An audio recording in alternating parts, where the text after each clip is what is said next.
Assalamualaikum warahmatullahi wabarakatuh. Terima kasih atas kesempatannya. Nama saya Riris Dwi Ambarwati, NIM 2017-210629. Di sini kelompok kami akan membahas mengenai call report pada bidang usaha mie ayam tenda biru. Nah, ini adalah beberapa dokumentasi yang dilakukan sebelum menganalisa. Nah, sebelum lebih jauh, saya akan menjelaskan mengenai apa itu call report. Call report sendiri yaitu laporan yang dibuat oleh seorang AO atau account officer setelah melakukan survei ke calon debiturnya. Nah, informasi yang dimuat dalam call report antara lain yaitu profil pemilik usaha, profil usaha, dan data yang lainnya yang bersifat kualitatif. Tujuan dari penyusunan call report yaitu menunjukkan latar belakang calon debitur yang mengajukan kredit. Hal ini digunakan sebagai pertimbangan pengajuan kredit. Manfaat dari call report bagi pihak debitur yaitu jika laporan tersebut meyakinkan pihak kreditur atau dinilai layak, maka pengajuan kredit akan disetujui oleh kreditur. Nah, berikut ini beberapa dokumentasi UMKM kami. Jenis usahanya yaitu kuliner. Usaha ini lebih spesifikasinya akan dijelaskan oleh kelompok saya.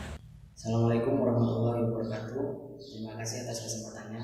Perkenalkan, nama saya Adil Afandi, NIM 2017-210-644. Di sini saya akan mempresentasikan tentang call report kunjungan mie ayam tenda biru milik Pak Abdi di Surabaya. Peranan dan fungsi seorang AU yaitu bertugas mencari nasabah atau debitur yang layak sesuai kriteria peraturan bank, menilai, mengevaluasi, menganalisa, dan kemudian mengusulkan misalnya kredit yang diberikan. Sebagai seorang AU, kita harus teliti melakukan wawancara, tidak boleh terlalu percaya terhadap calon nasabah. Seorang AU harus benar-benar mengetahui dengan baik nasabahnya tersebut agar nantinya tidak terjadi pembiayaan yang bermasalah. Faktor-faktor yang harus diperhatikan oleh akun officer yang dapat mempengaruhi kualitas pembiayaan adalah yang pertama karakter mitra, yang kedua analisa keuangan mitra, yang ketiga struktur modal, yang keempat kemampuan produksi, yang kelima siklus usaha, yang terakhir jaminan. Terima kasih. Selanjutnya akan dilanjutkan oleh rekan saya. Terima kasih atas kesempatannya. Nama saya Denny dengan NIM 744. Di sini saya akan melanjutkan presentasi dari rekan saya. Kelompok AU kami melakukan survei call report pada tanggal 15 April 2020 kepada suatu usaha makanan yang bernama mie ayam tenda biru dengan pemiliknya yang bernama Pak Pardi yang berusia 52 tahun. Pada tanggal 15 April 2020, kelompok kami menemui Pak Pardi di usaha warung mie ayam miliknya yang bernama mie ayam tenda biru yang beralamatkan di Jalan Kayon di dalam pasar wisata dengan stand 24 Surabaya. Warung mie ayam tenda biru ini adalah jenis usaha dalam bidang makanan yang menjual berbagai jenis mie ayam. Nah, mie ayam yang dijualnya adalah mie ayam biasa, mie ayam spesial, dan mie ayam komplit. Serta mie ayam tenda biru ini juga menyediakan berbagai macam minuman kepada pelanggan. Salah satu minumannya adalah es teh, es hangat, es jeruk hangat, dan lain-lain. Nah, sekian dari saya. Selanjutnya akan dilanjutkan oleh rekan saya. Terima kasih. Atas kesempatannya, nama saya Silvi Wayu Permatasari dengan NIM 2017-10775. Saya akan melanjutkan presentasi dari rekan saya, yaitu saya akan menjelaskan tentang sejarah warung mie ayam tenda biru ini. Nah, warung mie ayam tenda biru ini didirikan oleh seseorang bernama Pak Pardi. Nah, untuk letaknya sendiri terletak pada Jalan Kayun, tepatnya di Pasar Wisata Stan nomor 24 Surabaya. Nah, Pak Pardi ini sekarang sudah tidak membayar lagi uang sewa dikarenakan baru-baru ini Pak Pardi sudah membeli tempat usaha tersebut, sudah tidak kontrak lagi begitu. Nah, kemudian berbicara mengenai segmentasi, semakin hari semakin meningkat. Pelanggan Pak Pardi juga sangat beragam, mulai dari pelajar, mahasiswa, pegawai kantor, dan lain sebagainya.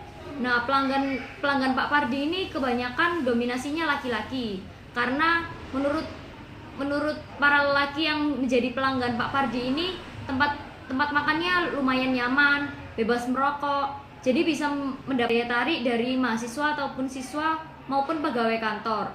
Nah, keunggulan dari warung mie ayam Pak Pardi sendiri dibandingkan dengan food court yang ada di sebelah-sebelahnya maupun di sekitarnya, tepatnya di Jalan Kayun tersebut, Pak Pardi memiliki keunggulan yaitu warungnya itu harga-harga makanannya lumayan sangat terjangkau, lalu makanannya juga rasanya enak dan dijamin kebersihan. Terima kasih atas kesempatannya. Nama saya Rini Sulistiwati dengan NIM 801. Di sini saya akan melanjutkan presentasi dari rekan saya, yaitu walaupun murah, namun keuntungan yang didapat dengan standar ukuran warung sederhana, mie ayam ini mampu mendapatkan profit sebesar 250 hingga 300 ribu per harinya. Jadi apabila per bulannya, maka laba bersih yang didapatkan oleh usaha ini sebesar kurang lebih 9 juta rupiah untuk standar ukuran warung sederhana. Tentang modal, Pak Pardi selaku pemilik warung ini mendapatkan modal dari bank titil atau bank yang berkeliling. Namun beliau tidak mengetahui AO tersebut berasal dari bank mana, dan beliau mendapatkan modal sebesar 2 juta rupiah dan sudah dilunasi dengan sistem pembayaran per minggu. Saat 1,5 tahun pertama, beliau ingin mengembangkan usahanya serta menambah jumlah makanan yang akan dijual. Selanjutnya, beliau kembali melakukan kredit yang sama, akan tetapi dengan jumlah yang berbeda dari pinjaman sebelumnya, dan sistem pembayaran dicicil lagi dengan sistem per bulan. Terima kasih. Selanjutnya akan dilanjutkan oleh rekan saya. Terima kasih atas kesempatannya. Perkenalkan, nama saya Rangga Sigarsapa Rizal dari kelompok 5 dengan NIM 2017-210807. Nah, di sini saya akan melanjutkan presentasi dari rekan saya tentang call report. Nah, karena semakin berkembangnya usaha dari Pak Pardi dan beliau ingin meningkatkan lagi usahanya dengan cara merekrut karyawan. Nah, Pak Pardi mengajukan kredit UMKM pada bank kami. Nah, setelah kami survei, ternyata usaha Pak Pardi ini memenuhi syarat dan layak untuk diberikan. Kenapa? Karena Pak Pardi seharinya bisa menjual sampai 300 sampai 250 sampai 300 ribu per hari, dan jika dikalikan per bulan, Pak Pardi bisa menghasilkan sampai 9 juta. Nah, dan di sini Pak Pardi hanya mengajukan kredit sebesar 7 juta dan menjaminkan motornya yang senilai 9 juta juga. Nah, karena menurut kami usahanya Pak Pardi ini sangat mumpuni untuk mengajukan kredit, nah berarti Pak Pardi layak untuk diberikan kredit.